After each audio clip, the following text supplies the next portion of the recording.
দৌড়াইয়া গেলেন জিবরাইলের কাছে, তাকায়া দেখেন জিবরাইল আসছে। আল্লাহর নবী একটু অভিমানের সুরে, অভিমান, কারণ 15 দিন জিবরাইল আসে নাই। নবী জিবরাইলের দিকে তাকায়া বলে, জিবরাইল রে, আজকে বুঝি আসার সময় হয়েছে, কেন আসলি না? মক্কার মানুষ আমারে গালি দেয়, মক্কার মানুষ আমারে এত বাজে বাজে কথা বলল, মক্কার মানুষ বলে আল্লাহ আমাকে ভুলে গেছে, এইভাবে গালি দিল। 15 দিন আমি কাঁদলাম, কেন আসলি না? জিবরাইল কইল, হুজুর আমি আসতে চাই, কিন্তু মালিক আসতে দেয় না। আল্লাহর নবী চিৎকার দিয়ে বলে, জিবরাইল,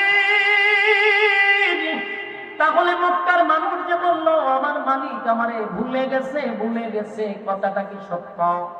জিবরাইল কইল, না, সত্য না, আপনার মালিক আপনারে ভুলে নাই, ভুলে নাই, কিন্তু কোরআন নাজিল করা বন্ধ করে দিছে, আমাকে মালিক আটকায়া দিছে আপনার একটা মিস্টেক হওয়ার কারণে।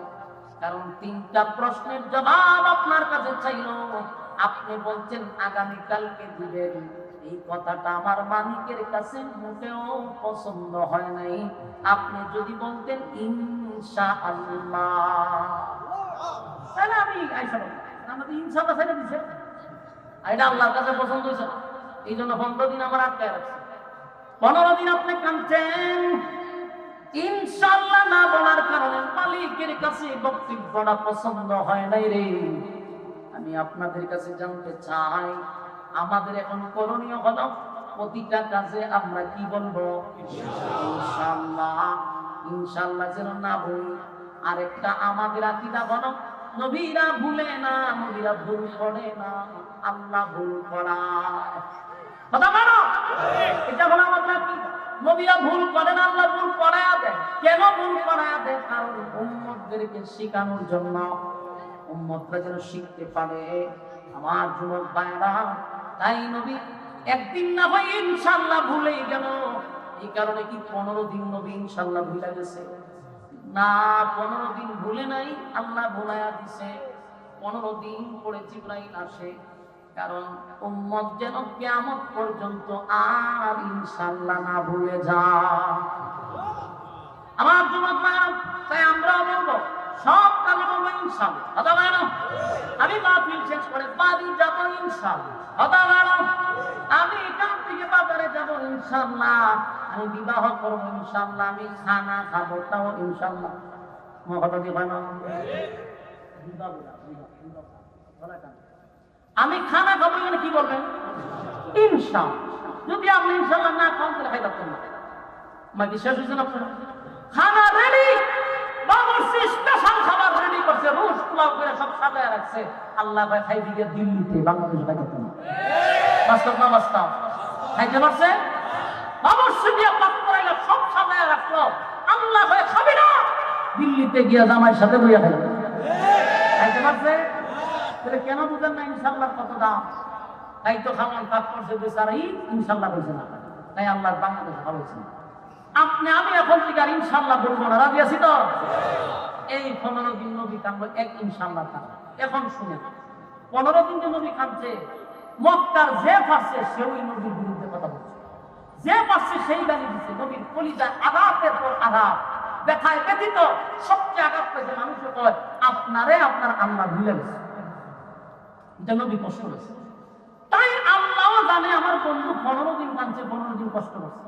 ওই নবীরে খুশি করার জন্য, নবীর অভিমান ভাঙানোর জন্য, নবীরে সান্ত্বনা দেওয়ার জন্য আল্লাহ তখন সূরা দুহা নাযিল করে। এতক্ষণে বুঝতে পারছেন কেন এই সূরাটা নাযিল হলো? আমার কথা বুঝেন নাই?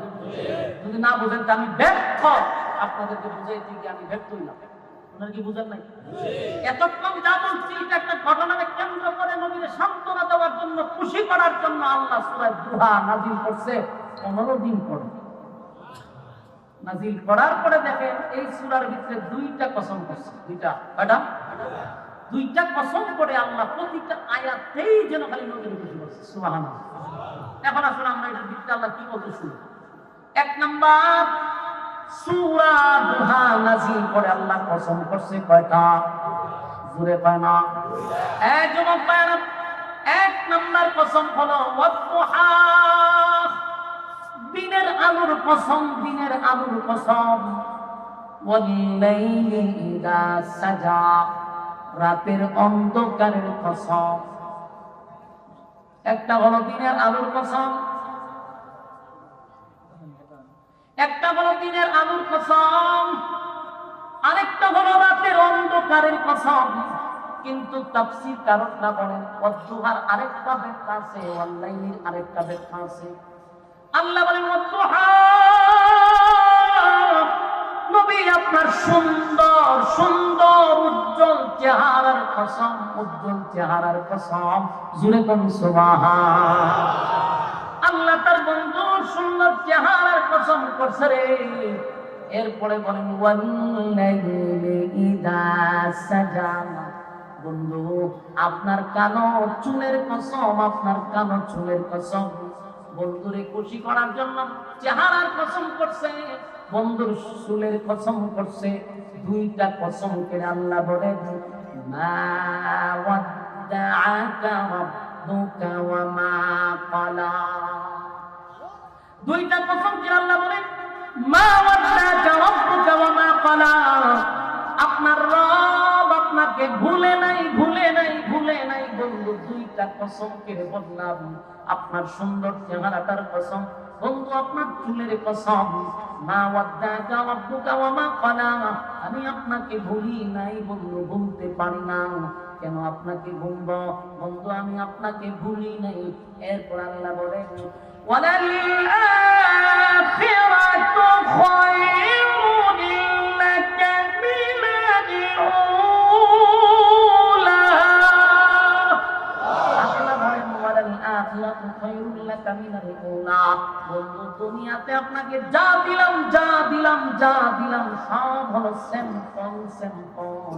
পরকালে আপনার জন্য আমি যা রাখছি সব হলো গোডাউন। স্যাম্পল বুঝেননি আপনারা? কেউ চাল কিনতে গেছেন কিন্তু বড় বড় চাউলের গুদামে গেলে দেখবেন পেটের মধ্যে কতগুলো চাউল নিয়ে মালিক বসে থাকে। আপনি যদি মনে করেন যে লোকটা ভিক্ষার জন্য করছে, ভুল করছেন।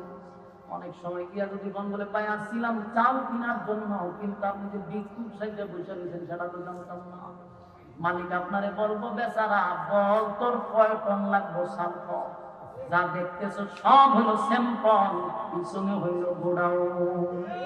ঠিক আল্লাহ ভাই দুনিয়ার নাচ কেমন যা দেখছো, এই দুনিয়ার যা দেখলি বাড়ি গাড়ি নারী অট্টালিকা যা দেখছো সব বান্দারে আমি স্যাম্পল, স্যাম্পল, স্যাম্পল দিছি। পরকালে হইল গোডাউন। তাহলে স্যাম্পল আর গোডাউনের মধ্যে বেশ আছে না নাই? আমার যুবক ভাইরা, আল্লাহ বলেন ওয়ালাল আখিরাতু খায়রুন লাকা মিনাল উলা, বন্ধু আপনাকে আমি যা দিছি দুনিয়ার সব স্যাম্পল, আপনার জন্য আমি গোডাউন রাখছি, পরকালে গোডাউন রাখছি। বন্ধু আপনারে যা দিছি কিছুই না, কিছুই না, দুনিয়াটাই কিছু না, পরকালে আপনার জন্য বরাদ্দ রাখছি। জোরে কোন সুবহান। এরপর আল্লাহ বলেন ওয়ালা সাউফা ইউতিকা রাব্বুকা ফাতারদা। আল্লাহ বলেন ওয়ালা সাউফা ইউতিকা রাব্বুকা ফাতারদা, বন্ধু আপনাকে শীঘ্রই খুশি করব, শীঘ্রই খুশি করব, শীঘ্রই খুশি করব। এই আয়াত আল্লাহ বলেন শীঘ্রই খুশি করব, তার মানে বন্ধু রে, বন্ধু শীঘ্রই খুশি করবে। ঘটনা কি শীঘ্রই খুশি করবে? তাফসীর কারকরা বলেন তার তিনটা ব্যাখ্যা হতে পারে। ওয়ালা সাউফা ইউতিকা রাব্বুকা ফাতারদা, তিনটা ব্যাখ্যা হতে পারে। এক নাম্বার হলো নিশ্চয়ই নবীকে মেরাজের রজনীতে আল্লাহ ইনভাইট করবে, সেটার ইঙ্গিত আল্লাহ বুঝায়া দিল। ওয়ালা সাউফা ইউতিকা রাব্বুকা ফাতারদা, ওচিনি আপনাকে খুশি করব। দুই নাম্বার সিগন্যাল হতে পারে পরবর্তী মক্কা বিজয়, আমি আপনাকে মক্কা আপনার হাতে আবার তুলে দিব, মক্কা বিজয়, এটার ইঙ্গিত হতে পারে। তাফসীর কারকরা বলেন ওয়ালা সাউফা ইউতিকা রাব্বুকা ফাতারদা। এটার আরেকটা ব্যাখ্যা হতে পারে আল্লাহর পয়গম্বরকে পরকালে জাহানের সর্দার বানায়া দিবেন, আল্লাহর নবীকে সুপারিশকারী বানায়াবেন, নবীর সুপারিশে মানুষ জান্নাতে যাবে, নবীর উম্মতরা নবীর সুপারিশ পাবে। এই লিডার, এই নেতাকে নিয়ে আমার নবীর শুধু একমাত্র দেওয়া হবে। চিৎকার দিয়া করুন সুবহানাল্লাহ। এ ওয়ালা সাউফা ইউতিকা রাব্বুকা ফাতারদা। এটা হতে পারে একটা কারণ। আমার যুবক ভাইরা, দুনিয়ার নেতারা যদি দলের জন্য মাইর খায়, দলের জন্য মাইর খায়, দেখবেন ওই দল ক্ষমতায় গেলে যে নেতা মাইর খাইছে রে, তার প্রমোশন ভাবে না তো আরো জোরে। নেতারা যদি মাইর খায় তাইলে দলের কাছে তার মূল্যায়ন বাড়ে, তার প্রমোশন। আমার কথা কি আপনারা বুঝেন? বুঝলে উত্তর দেন। আওয়ামী লীগের সময় যে সমস্ত নেতারা ইচ্ছা মতে বাদাম খাইল, এই নেতাদের এখন প্রমোশন বাড়ছে না কমছে? ওই নেতারা যদি ক্ষমতায় আসে তাদের সম্মান আর মর্যাদা আরো বেড়ে যাবে, কারণ মায়ের খাইছে। কথা হয় না? রাষ্ট্র ক্ষমতায় আসলে তাদেরকে ভ্রমণ করার সুযোগ করে দেবে, রাষ্ট্রীয় সফরে বিভিন্ন দেশে তাদেরকে ভ্রমণ করানোর জন্য পাঠাবে। আপনারা এনজয় করে আসেন। কি জয়? আরো জোরে কি জয়? এনজয়। নেতারা এনজয় করার জন্য আমেরিকা যাবে, চীন জাপান যাবে, আবার মালয়েশিয়া যাবে, থাইল্যান্ডে যাবে, সিঙ্গাপুর যাবে। রাষ্ট্রের খরচে এনজয় করতে গিয়ে সাগরের পারে বৈশাখ বোতল টানবে আর হুট করে নিয়ে ডান্স দিবে। কারণ নেতাদের এনজয় তো এটাই হয়। কথা হয় না? বোতল টানবে আর এনজয় করে, আর হুর চতুর্দিকে নাচবে, ডান্স তো তারপর ডান্স দিবে। এটাই হলো তাদের এনজয়। আল্লাহ ভাই যদি মায়ের খাওয়ার পরে যদি তার প্রমোশন বেড়ে যায়, দুনিয়ার নেতার কাছে যদি দলের কাছে যদি তার প্রমোশন বেড়ে যায়, দলের কারণে মায়ের খাইছে, তার সম্মান বেড়ে গেছে, তাহলে আল্লাহ ভাই বন্ধু আপনি আমার দল করতে গিয়ে মায়ের খাইছেন গো, আপনি আমার দল করতে গিয়ে গালি খাইছেন, মায়ের খাইছেন, আপনি চোখের পানি চড়াইছেন, আমিও চিন্তায় মালিক আপনারে আমি প্রমোশন বাড়ায়া দিব। সুবহানাল্লাহ। দুনিয়ার নেতারা যদি তার দলের লোকের প্রমোশন বাড়ায়, আমি আল্লাহ সিদ্ধান্ত নিলাম আপনার প্রমোশনটা বাড়ায়া দিব। জোরে জোরে কোন সুবহান। ওয়ালা সাউফা ইউতিকা রাব্বুকা ফাতারদা। আপনার সম্মান অচিরে আপনাকে আমি খুশি করতেছি বন্ধু। দুনিয়ার নেতারা সম্মান বাড়ায় দিলে আমার বন্ধু আমার দল করতে গিয়ে মায়ের খাইলো গালি শুনলো, তাই আমি সিদ্ধান্ত নিয়েছি আমার বন্ধুর প্রমোশন বাড়াবো। আল্লাহ বলেন বন্ধু দুনিয়ার নেতারা ভ্রমণ করে দুনিয়ার ভিতরে, আমার বন্ধুরে আমি দুনিয়ায় ভ্রমণ করাবো না, আমার বন্ধুরে আমি ভ্রমণ করাবো সাত আসমানে উঠাইয়া। আমার নবীর সম্মানের মর্যাদা বাড়ায়া দিল রে। আল্লাহ কয় বন্ধু আপনারে ইনভাইট করলাম, স্পেশাল দাওয়াত দিল বন্ধুরে, সফর সঙ্গী বানায়া দিল জিবরাইলকে। জিবরাইল প্রথম একটা লাভ দিল, এক লাভে আসলো বাইতুল মুকাদ্দাস, সেখানে নবীর 2 রাকাত নামাজ পড়তে দিল। আল্লাহর নবী সালাম ফিরানোর পরে জিবরাইল বলল জানেননি আপনার পিছনে কারা নামাজ পড়ছে? না রে জিবরাইল আমি জানি না। এই পৃথিবীতে আদম থেকে নিয়ে ঈসা রূহুল্লাহ পর্যন্ত যত নবী রাসূল দুনিয়ায় আল্লাহ পাঠাইল, লক্ষাধিক নবী রাসূল পাঠাইছে, সমস্ত নবী রাসূলকে এই বাইতুল মুকাদ্দাসে আল্লাহ আজকে ইমামতি আপনাকে ইমাম বানায়া সবাইকে মুসল্লি বানায়া দিছে। আর আজকের পর থেকে আপনার উপাধি হইল ইমামুল মুরসালিন। সুবহানাল্লাহ। আমার যুবক ভাইরা, বন্ধুর মর্যাদা বাড়াইছে গো, বন্ধুর মর্যাদা বাড়ায়া দিল। বন্ধু আমার দলের জন্য মার খাইল, বন্ধু আমার জন্য গালি শুনল, তাই তো প্রমোশন বাড়ায়া দিছে। এক খেলায় দিছে ইমামুল মুরসালিন বানাইয়া, সেখান থেকে আবার স্পেশাল একটা প্রাইভেট কার দিয়া প্রথম আসমানে চলে গেল। সেখানে একজন ফেরেশতার সঙ্গে সাক্ষাৎ হলো, কথাবার্তা হলো, নবীদের সঙ্গে সাক্ষাৎ হলো। এরপরে দ্বিতীয় আসমানে চলে গেল, 2 নম্বর আসমানে গিয়ে আরেকজন একজন ফেরেশতার সঙ্গে কথা বললো, ভ্রমণ করলো, দেখলো 3 নাম্বার আসমানে গেল, সেখানেও কথা বললো, 4 নাম্বার, 5 নাম্বার, 6 নাম্বার, 7 নাম্বার আসমানে যাওয়ার পরে সব দেখার পরে জিবরাইল কয়, হুজুর আপনি আসেন সিদরাতুল মুনতাহা, শেষ একটা স্টেশন আছে, এটার নাম হলো সিদরাতুল মুনতাহা। সেখানে বন্ধুরে বন্ধু দামাত দিয়ে আনলো। এরপরে জিবরাইল কয়, হুজুর বাকি টিকিট আমার কাছে নাই, শুধু একটা টিকিট আছে, একটা গাড়ি আছে, এই গাড়িটা আজকে আপনি নবীকে নেওয়ার জন্য আমারে আল্লাহ টিকিটটা দেয় নাই, এবং রব্বি কারীম তার বন্ধুরে নেওয়ার জন্য রব্বক নামক একটা গাড়ি পাঠাইলো, সেই গাড়ি দিয়ে চলে গেল। আল্লাহ বলেন আর শাহজিন নিয়ে গেলাম, বন্ধুর সঙ্গে সাক্ষাৎ হলো, জান্নাত জাহান্নাম দেখাইলো, সব ভ্রমণ করাইলো। কারণ দুনিয়ার নেতারা যদি দুনিয়ায় ভ্রমণ করতে পারে, আমার বন্ধুরে আমি 7 আসমানে ভ্রমণ করাবো। লম্বা সফর, বন্ধুরে জান্নাত দেখাইলো, জাহান্নাম দেখাইলো, সব নবী দেখলো। হাউজে কাউসারের পারে নবী গেল, সেটাও দেখে আসলো। যুবক ভাইরা আমার, এরপরে আবার নবীরে দুনিয়ায় ফিরিয়ে দিল। আল্লাহ পয়গম্বর দুনিয়ায় আসলো, নবীর সম্মান মর্যাদা প্রমোশন আল্লাহ বাড়ায়া দিছে। জোরে জোরে কোন সুবহান। আর যুবক ভাইরা, এই জন্য আল্লাহ এই আয়াতে বলেন, ওয়ালা সাউফা ইউতিকা রাব্বুকা ফাতারদা, বন্ধু আপনাকে অচিরেই খুশি করব, অচিরেই খুশি করব। এই আয়াতে আরো ব্যাখ্যা আছে। যুবক ভাইরা আমার, কিয়ামতের কঠিন ময়দানে যেদিন মানুষ বলবে ইয়া রাব্বি নাফসি নাফসি নাফসি নাফসি, আপনার মোটা ফিরও বলবে ইয়া রাব্বি নাফসি, আপনার চিকন ফিরও বলবে ইয়া রাব্বি নাফসি, জড়াওয়ালায় বলবে ইয়া রাব্বি নাফসি। এই এমন কোন পীর ফকির নাই যে বলবে না ইয়া রাব্বি নাফসি।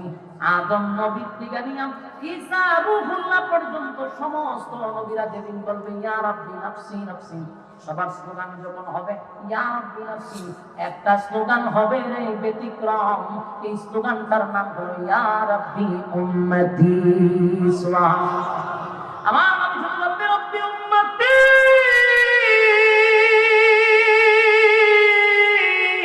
গোটা কিয়ামতের ময়দানে সবাই বলবে ইয়া রাব্বি নাফসি, আমার নবী বলবে ইয়া রাব্বি উম্মতি। শুধু নবী উম্মত উম্মত উম্মত উম্মত বলে চিৎকার দিবে। আল্লাহ সেদিন বলবে, বন্ধু আমি আপনাকে খুশি করব, আপনি কাঁদেন না। আল্লাহ নবী তখন বলবে, আল্লাহ আমার আপনি কিভাবে খুশি করবেন? আমার একটা উম্মত যদি জাহান্নামের আগুনে জ্বলে, আমি নবীর আপনি খুশি করতে পারবেন না। চিৎকার দিয়া তুমি সুবহান। আমার নবীর কত মায়া, নবীর কত মায়া গো, উম্মতের জন্য নবীর কত মায়া, কত মায়া। আজকে আমাদের দেশে নবীরে ব্যবহার করে জিলাপি আর বিরিয়ানি খায় ইচ্ছা মতে। নবীর বিরুদ্ধে কেউ কথা বললে, নবীরে কেউ গালি দিলে, ভণ্ডগুলার কোনো প্রতিবাদ নাই, কোনো আন্দোলন নাই। আন্দোলন হইল জিলাপি লইয়া আর বিরিয়ানি লইয়া। আমি স্পষ্ট বক্তব্য দিতে চাই, নবীর নাম বিক্রি করে খাবি না। যদি বিক্রি করে খাইতে হয়, নবীর জন্য রক্ত দিতে হবে। নবীর জন্য রক্ত দিতে হবে। ভণ্ডামি ছাড়া নবীর নাম দিয়া দিয়া দাড়ি নাই, মুছ নাই, নবীর সুন্নাহ অনুযায়ী চলে না, নবীর তরিকা মানে না, নবীর ইতাআত করে না, মন গড়া জিন্দেগি চালায়। গাঁজা খাইতে খাইতে মুছ লাল করছে, আবার আমরা আশিকি রাসূল। এরকম বন্ড নামক বাউলরা আছে না? না। আমার নবীর নাম বিক্রি করে খায়, অথচ নবীর তরিকায় চলে না, নবীর ইতাআত করে না। তার পাক থেকে মাথা পর্যন্ত তাকাইলে সন্দেহ হয় এটা ইমানদার না বেঈমান। দেখলেই বোঝা যায় বেঈমানের মতো, দেখলেই বোঝা যায় মালুর মতো, কিন্তু মুসলমানের সাইনবোর্ড লাগাইয়া শান্ত দেশটাকে অশান্ত বানায় আছে। কথা হয় না? আমার যুবক ভাইরা, আল্লাহ রাব্বি বলেন, ওয়ালা সাউফা ইউতিকা রাব্বুকা ফাতারদা, আপনাকে আমি খুশি করব, অচিরেই খুশি করব, অচিরেই খুশি করব। এই বাচ্চারা বলে বাইরে যান, বাচ্চারা বাইরে যান, কোন করে বাইরে যান। ওয়ালা সাউফা ইউতিকা রাব্বুকা ফাতারদা, আমি আপনাকে খুশি করব। দিলের কান লাগায় শুনেন, আপনারা কি বিরক্ত হইতেছেন? বিরক্ত হইলে যে আমার ডাবল সুবিধা জানেননি, আমি চাই আপনারা বিরক্ত হইতে। এক আমাকে মনোযোগ দিয়ে শুনুন। এরপর আল্লাহ বলেন আলাম ইয়াজিদকা ইয়াতীমান ফাআওয়া। আল্লাহ বলেন আলাম ইয়াজিদকা ইয়াতীমান ফাআওয়া, বন্ধু আপনি কি এতিম ছিলেন না? এতিম ছিলেন না। এখানে একটা কথা বুঝলেন, আল্লাহ হঠাৎ করে নবী এতিম ছিলেন এই কথাটা কেন বললেন? কারণ খুব মনোযোগ দিয়ে শুনবেন। দুই বন্ধুর মধ্যে যদি অভিমান হয়, বন্ধুর মধ্যে যদি দূরত্ব হয়, বন্ধুরে বন্ধু খুশি করার জন্য অতীতের কিছু কথা বইলা বইলা বন্ধুরে সান্ত্বনা দেয়। বন্ধুরে বোঝায়, বন্ধু তুই যে বললি আমি পরে ভুলে গেলাম, তুই যখনই মুসিবতে পড়স বন্ধু আমি তোর পাশে দাঁড়াই। তোর ব্যবসা চলে না বন্ধু আমি পুঁজি দিয়া দিই। বন্ধু ওখানে সমস্যা হলে দৌড়াইয়া আমি যাই, অতীতে তোরে এই করছি, বন্ধু বিপদে পড়ছ উদ্ধার করছি। বন্ধুরে অতীতের কথা শুনাইয়া শুনাইয়া বন্ধু বুঝাইয়া দিল, অতীতেও তোর সঙ্গে ছিলাম, এখনো আছি, ভবিষ্যতে থাকবো। সুবহানাল্লাহ। আল্লাহ ঠিক আয়াতের ব্যাখ্যা অনুযায়ী বন্ধুরে অভিমান বানায় রে। দেখেন আয়াতের অর্থ হলো আল্লাহ বলেন আলাম ইয়াজিদকা ইয়াতীমান ফাআওয়া। বন্ধু আপনি কি এতিম ছিলেন না? আপনি কি এতিম ছিলেন না? আপনাকে কি আমি আশ্রয় দেই নাই? তখন কি আপনারে বলছিলাম? যখন আপনি এতিম ছিলেন তখনই আমি আল্লাহ আপনারে ভুলি নাই। আর আপনারে নবী বানাইয়া বুঝি এখন আমি ভুলে যাব যে কেমনে কইলেন? আল্লাহ বন্ধুর কাছে অভিমান ভাঙে, বন্ধু কেমনে কইলেন গো? আমি আপনারে ভুলে গেছি, আপনাকে ভুলে গেছি। বন্ধু আপনি কেমনে বললেন আমি আপনাকে ভুলে গেলাম? যখন আপনি এতিম ছিলেন তখনই ভুলি নাই, যখন আপনি নিঃস্ব ছিলেন তখনও ভুলি নাই, তখনও ছিলাম, এখনো আছি, ভবিষ্যতে থাকবো। এরপরে আল্লাহ বন্ধুর রাগ ভাঙানোর জন্য আল্লাহ বলেন ووجدك ضالا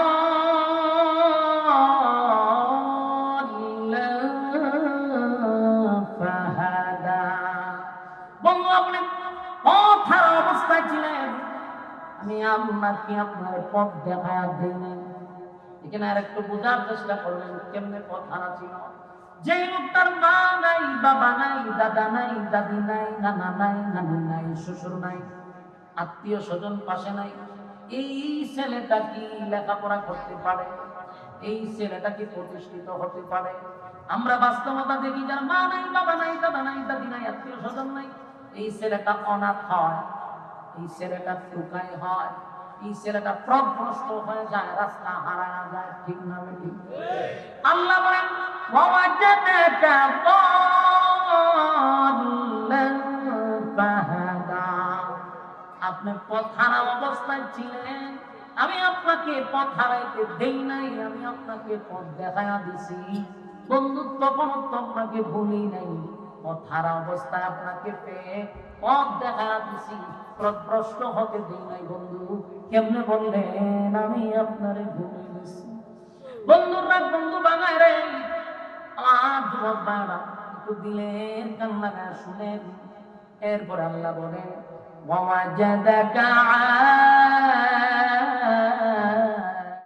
গরিব ছিলেন, কি বানাইছে? ভাই জোরে কোন গরিব ছিল, কি বানাইছে? আরো জোরে কোন কি বানাইছে?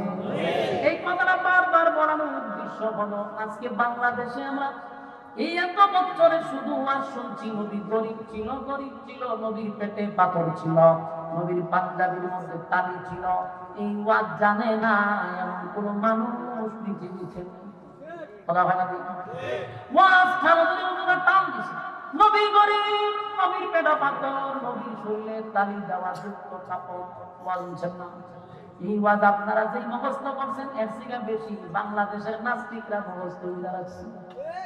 আমাদের দেশের হুজুররা খুব সুন্দর করে নবী যে গরিব ছিল এই কাহিনীটা সুন্দর করে কয়, নবীর পেটে পাথর খানা পাইছে না, অথচ এই হুজুর ওয়াজ শেষ করে আবার মুরগের রান দিয়ে টান দেয়। তুই না বলি আল্লাহ নবীর পেটে ভাবতো নবী গরিবকে খাস কেমন মুরগের রান? আমার যুবক মারা কথা সত্য মিথ্যা নয়, নবী গরিব ছিলেন, কথা সত্য। আল্লাহ নিজেই তো বলছে আপনি গরিব ছিলেন, নবীর পেটে পাথর ছিল, এটাও সত্য। কিন্তু আমার প্রশ্ন হলো ওয়াজকালি এক পৃষ্ঠায় কেন, পরের পৃষ্ঠায় তো যাওয়া দরকার। হ্যাঁ কথা বলেন, প্রথম পৃষ্ঠায় গরিব, পরের পৃষ্ঠায় ধনী। তো শুধু গরিবের ওয়াজ করলি, ধনীর ওয়াজ কে করবে? সারাটা দেশ ধ্বংস করে দিচ্ছে নাস্তিকরা। এই ওয়াজ নমস্ত করতে করতে এখন আমরা ওয়াজ করে নাস্তিকরা কয় হুজুর আপনারা মসজিদও থাকবেন, মাদ্রাসায় থাকবেন, আপনারা কাজ আমার আব্বা চাচা দাদা মরলে আপনারা জানাজা দিব, 40 দিন হইলে আবার খাওয়ান করবো, হুজুর পকেটও 20 টাকা দিব, পান খাইতে খাইতে মসজিদে যাইবে আর কোরআন শরীফ পড়বেন। হুজুর দিতে পারে না, আর ইসলাম তো করি নবী ভেড়া ভাত করাছি না, আপনি কেন দামি একটা সঙ্গে নবী খানা পাইছেন, আপনি কেন এত খাই? নবীর পায়ে জুতা ছিল না, নবীর শরীরে কাপড়ের তালি যুক্ত কাপড় ছিল, আপনি কেন ইস্তারি দিয়ে দিচ্ছেন? এই দুষ্ট নাস্তিকের না, এই দুষ্ট রাম বামদের না, এই দুষ্ট আমাদের মতো মৌলবীদের। নিজেরা লাল বাতি জ্বালায় মাহফিল উঠে দেন, ওরে বাবা রে বাবা, বাবা রে বাবা, সারা শরীর লাল বাতি জ্বলে, লাল বাতি জ্বলে, কেমন খাবার দিতে টুপি একটা পয়সা পেলাম দাও, আর কি লাগাইয়া মাগাইয়া মেকআপ চেকআপ লাগাইয়া যেমন দুজার যাত্রা ভালো থাকছে তোমার হেউই বাস করে নবী। এর হেউই আমার কয় আমার নবীর শরীর 13টা তালি ছিল। হ্যাঁ নবীর শরীর 13টা তালি থাকে, তুমি পাল্লার শাস্তি যাইছ দেখলি তো বুঝা দেবো অদ্ভুত প্রাণী, ভয় লাগে। বেডা না বেডি আমার সন্দেহ লাগে। ওয়াজের নামায় তালি বালি করে না আছে হুকুর হাকুর কুতানি মুতানি দিয়া এর বরাবর সামনে নাই। এক বক্তারে ওয়াজ দিছে হুজুর সূরা ইখলাসের তাফসীর করবে, লেখা দিছে সূরা ইখলাস, হে ওয়াজ করতে শুনুন। সূরা ইখলাসের তাফসীর দিছে তো কুল হুয়াল্লাহু আহাদ। আল্লাহ বলেন কুল, নবী আপনি বলুন, নবী কে চিনতে না? নবী হলো হাসান হোসেনের নানা, হাসান হোসেনকে চিনতে না, ফাতেমার ছেলে, ফাতেমাকে চিনতে না। ওই শুরু করতে করতে করতে শেষে গান টান গায়া কোথায় কোথায় আহা সময় তো কোন ভালো তাফসীর করতাম শেষ কারবালা দিছে। এই হলো আমাদের দেশের বাংলাদেশের তাফসীরের অবস্থা। আমি জানি এখানে অনেক মানুষের মন খারাপ হবে, আপনার মন খারাপ হলে আমার কসুমি। আমি আসলে হক কথা বলতেছি, এই মডেল আনছি করতে। আমি যে জায়গায় জন্ম নিছি আমরা খবর লইয়া দেখতে, এই জায়গাতে জন্ম নিছি যেখানে লালিল বাতি জ্বলে, এইখানে লালিল বাতির মধ্যে আগুন লাগাইয়া এগুলো চুইরা এরপর আমি হারিয়েছি। হ্যাঁ আমার এরা ব্যাপারে আমার বক্তব্য দিয়ে না, আমি তা দেখতে দেখতে বলেছি। সুতরাং বন্ধদের ব্যাপার অন্তত আমার সাথে কোনো আপোষ হবে না। আমার কথা বলো, এলেম তো আমারও নাই, আমি বলি না আমি ফোন দিই, কিন্তু যতটুকু কাজ করবো ততটুকু স্টাডি করতে হবে। বাপদাদার ইচ্ছা করে তো পাবলিকের সামনে আমি বয়ান করে চলবে না, আমার স্টাডি করে বয়ান করতে হবে। তুমি বয়ান করলা ও ওয়াজাদাকা আইলাম ফাআবানা, নবী গরিব ছিল আল্লাহ বলছে, পরের জায়গায় আল্লাহ আপনাকে আমি ধনী বানাইছি, ধনী শব্দটা ইউজ করলাম। হ্যাঁ গরিব বানায় তো দিলে বাংলা বলবে নাস্তিকরা এই ওয়াজ দিছে বাংলাদেশে নষ্ট করাই। এখন 2025 সালে যখন কোন আলেম রাজনীতির মঞ্চে দাঁড়ায়, রামবান সুশীলরা আমাদের কয় হুজুর রাজনীতি করতে দেবে, হুজুর রাজনীতি করতে দেবে, হুজুর থাকবে মসজিদ মাদ্রাসায়, হুজুর থাকবে জানাজা, হুজুর থাকবে দোয়া, হুজুর করে রাজনীতি। এই কথা বলা সাহস কেন জানেন? এই গরিব ওয়াজে কথা বুঝতেছেন?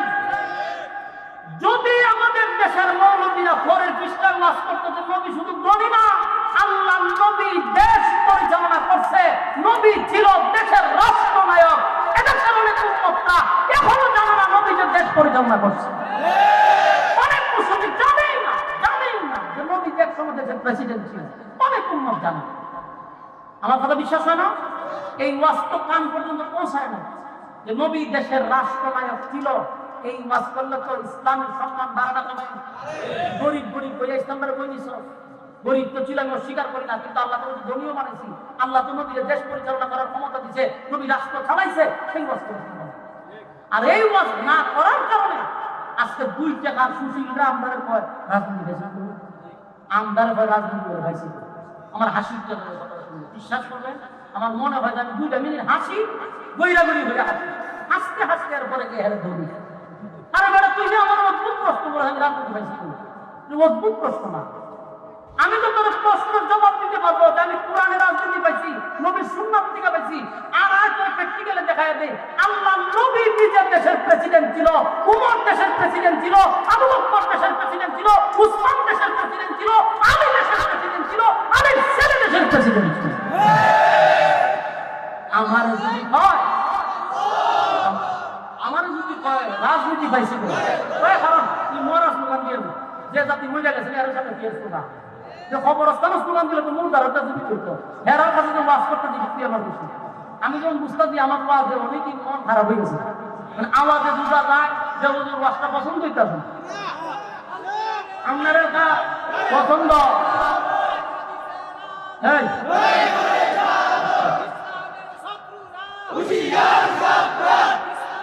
সম্মানিত সুধী ইসলামের শত্রুরা খুব হুঁশিয়ার এরা কি হুঁশিয়ার থাকে কিন্তু আমাদের মধ্যে যারা এরা হুঁশিয়ার হওয়া দরকার মুনাফিক নামক মুসলমানকে দাবি করে এরা হুঁশিয়ার থাকতে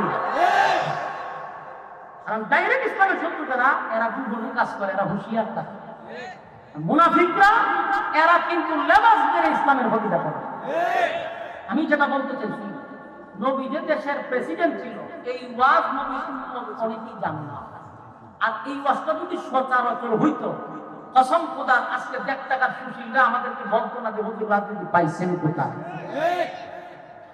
কারণ আমি তো যদি ওয়াজ করতাম আমার নবী দেশের প্রেসিডেন্ট সাহাবায়ে কেরাম দেশের প্রেসিডেন্ট আমি হুজুর করতে রাজনীতি কি বুঝছ কেন বললাম যে আমার হাসি উঠে আমি আপনাদের জবাব দিই যারা আমাদেরকে প্রশ্ন করে যে রাজনীতি পাইছেন কোথায় আমার তো জবাব আছে আমি জবাব দিতে পারবো কিন্তু সান্ধু আমি যদি তোমারও বেরো ভাই তুমি রাজনীতিটা পাইছো তুমি কি জবাবটা দিবা আমার জবাব তো তুমি কি জবাব দিবা জবাব যদি না দিতে পারো আমি বলে দিই তোমার রাজনীতি হলো ফেরাউনের রাজনীতি তোমার রাজনীতি হলো নমরুদের রাজনীতি তোমার রাজনীতি হলো সাজ্জাদের রাজনীতি তোমার রাজনীতি হলো আবু জাহিলের রাজনীতি আমার রাজনীতি স্বয়ং মুহাম্মদুর রাসূলুল্লাহ সাল্লাল্লাহু আলাইহি সাল্লামের রাজনীতি তুমি কার সাথে কি লাগাও যদি কোন আলেমদেরকে বলে কোন সুশীল নামক নাস্তিক যদি আপনাকে বলে কোন রাজনীতি ভাইছেন কই টাকা দিয়ে পড়বে না তারা রাজনীতি করবে আমি তোর 100 প্রমাণ দিব কিন্তু শেষে তুই উত্তর দিয়ে দিবি তুই রাজনীতি করতে পারছিস বলে যদি রাজনীতি করতে পারছিস তোর রাজনীতি টান দিলে কই পর্যন্ত কথা দেখতে টানলে অবশ্যই কারণ না পর্যন্ত যাবে কারণ নেতা চিনা যায় তার কর্মী দেখতে কর্মী চিনা যায় তার নেতা দেখতে যাকে আপনি মহব্বত করবেন তার প্রভাব আপনার উপরে পড়বে আপনি যদি ফেরাউনের সংবিধানে আসেন তাহলে আপনার মধ্যে ফেরাউনের প্রভাব পাওয়া যায় আপনি রাজনীতি দেখলে বোঝা যায় আপনি ফেরাউনের রাজনীতি করেন আর মুহাম্মদুর রাসূলুল্লাহর রাজনীতির মধ্যে কোন খারাপি নাই চাঁদাবাজি নাই টেন্ডারবাজি নাই মানুষ মারা নাই দেশের টাকা লুটপাট করা নাই সুতরাং এই সমস্ত রাজনীতি করে গেছে ফেরাউন রাজনীতি করে গেছে নমরুদরা বাস্তব না বাস্তব এই জন্য ওয়াজ শুধু গরিবের ওয়াজ চলবে না ওয়াজ চলবে নবী দেশের প্রেসিডেন্ট ছিল বাস্তব না বাস্তব এই সমস্ত মেকআপ ওয়ালা আলামুল বাতি লাগায়া কয় নবী গরিব ছিল আর ওয়াজ শুনে বলে জীবনে এর মতো ছিল নবী দেশের প্রেসিডেন্ট ছিল বেচারা আল্লাহর নবী দেশ পরিচালনা করছে ওয়াজ কর কইলে তোর জিজ্ঞাসা করবে না তুই রাজনীতি বেঁচে ঠিক আজকে আমাদেরকে প্রশ্ন করে আমরা রাজনীতি বেঁচে সম্মানিত সুধী আমরা যদি এই প্রশ্নের জবাব দিতে পারি তাহলে একটা কথা জেনে রাখবেন আগামী দেশ হবে ইসলামের দেশ আগামী বাংলাদেশ হবে ইসলামের বাংলাদেশ ঠিক কইছেন না ক্যান্ডেলের ভিতর পর্যন্ত এরপরে আমরা 500 টাকায় গুড়ায় বিক্রি করি রং সার কাছে ইমান বিক্রি করে এক গুরু মার্কা দাঁড়াইছে আয়া গুরু মার্কায় দেয় 700 প্রচুর মানুষ গুরু মার্কায় চিন্তা করলো সব মানুষের কি অভাব নাই চিন্তা করলো আপনারা একটু চা খান পয়সা টাকা সবাই রং চা খাওয়া তো গুরু মার্কার রং চা খাওয়া দিলে ভোটটা খারে দিবে না সব বনাস রং চা খাওয়াইছেন আপনি ভোটটা গুরু মার্কারই দিন গুরু মার্কা সালামালকে দিয়ে তো খুশি হয়ে গেছে কিছুক্ষণ পরে এই মজমাতি আইছে আপনার ছাগল মার্কায় এসে দোকানদারের দিয়ে জাগতি খাওয়াইছে বেশি না রং খাওয়াইছে ওতে দুধ মান জনমের খাওয়া দুধ চা মানে দুধ চা খাওয়াইছে বলে ছাগলের দিদায় দুধ কারে দিবেন দুধ চা খাওয়াইছেন আপনি দুধটা আমৃত্যু দেওয়ার লাগে ছাগল মার্কা সালামালকে দিয়ে গেছে খুব খুশি কিছুক্ষণ পরে মহিষ মার্কাইছে মহিষ মার্কা আইয়া দিয়েছে আগে কি চলছে দুধ গেছে রং হয়েছে এখন কফি খাওয়া জনমের খাওয়ানি খাওয়াইছে জিগায় ভোট কারে দিবে সব বনার জীবনে আমরা রং থেকে দুধের উঠছি না কিন্তু আজকে আমরা কফি পর্যন্ত গেছি পুরোটা ভুল হয় বলুন তো দেখি কোটের মালিক কয়টা একটা কিন্তু দিছে কয়জন এর ইমান আছে না ইতালের মুসলমান হচ্ছি আমরা আদা না কোটের আগে আমরা 500 টাকার কাছে বিক্রি হয়েছি এই জাতি আবার হয় শান্তির মারে মাইরা দাফন করে লেছ তুই শান্তি তালাশ করে খোদা শান্তির মারা বাসায় শান্তি ভাইবি শান্তি মেরে গেলে শান্তি 500 টাকা করে বিক্রি না শান্তি পাওয়া যাবে নেতার তো দোষ নাই নেতার থেকে আগে খায় এরপরে নেতা বাজাইয়া লইয়া খালি বইয়া লইয়া সেটা বইয়া লই চেয়ারে বসে খাইছে না তখন আমার খাইতে দে খাইতে খাইতে খাইতে উন্নয়ন উন্নয়ন করতে করতে দেশ আমার বিক্রি হইয়া বেগম পাড়ায় বাড়ি বানাই দিছে দেশের টাকা পাচার করে আমরা জিন্দিগিটা শেষ করে দিছি নেতার কিসের খাইছে না তুমি আমাদের এই কালচার পরিবর্তন করতে হবে পারবেন এই সমাজ পরিবর্তন করতে হলে আমাদের নীতি আদর্শ পাল্টাইতে হবে আমরা যদি হেদের মতো চলাফেরা করি এই দেশ কোনোদিন পরিবর্তন হবে না সম্মানিত শুধু আমার শেষ বক্তব্য হলো বাবা যাটাকে আইলাম খাবো না আপনি গরিব ছিলেন আমি আপনাকে ধনী বানাইছি কথা পায় না এরপরে আল্লাহ বলেন আপনাকে যে আমি ধনী বানাইছি এখানেই শেষ না আল্লাহ বলেন বন্ধু এরপরে বলেন আলাম ইয়াজিদিকা ইয়াতীমান ফাআওয়া আপনি ইয়তিমের প্রতি কঠোর হইয়েন না যারা ইয়তিম আছে কথা কি বুঝতেছেন ইয়তিমের প্রতি কঠোর হওয়া যাবে না আমরা এটা বলতে কি বুঝলাম সমাজের মধ্যে দেখবেন যদি বাবা না থাকে চাচাই কিন্তু ইয়তিম বাতিজার উপরে জুলুম করে আছে না নাই হ্যাঁ সম্পদ বাপের সম্পদ চাচাই লিখে নিয়ে গেছে ছোট থাকতে এটা একটা জুলুম করলেন আপনি এর জবাব আছে না নাই আল্লাহ বলেন আপনি ইয়তিমের প্রতি কঠোর হইয়েন না কারণ ইয়তিমের সম্পদ যারা লুট করে ইয়তিমের মাল যারা মাইরা খায় আমার যুবক ভাইরা শুধু ইয়তিম বোঝায় না মিসকিনের মাল মাইরা খাওয়া যাবে না মানুষের হক মানুষের অধিকার নষ্ট করা তা কথা বলে অধিকার নষ্ট করতে পারবেন ওরে বাপরে বাপ বাপরে বাপ আমরা তো খাবুন না এমন খাবুন না বাইরে ছেড়ে বাইরে কতটা 16টা বছর খাইতে খাইতে খাইতে খাইতে একটা লেপটিন শুদ্ধ খাই গেছে লেপটিন বুঝুননি বাথরুম খাইয়া লাগছে এক বেচারা তো খানের দোকান আমি বৈশা দেখতেছি সগীতা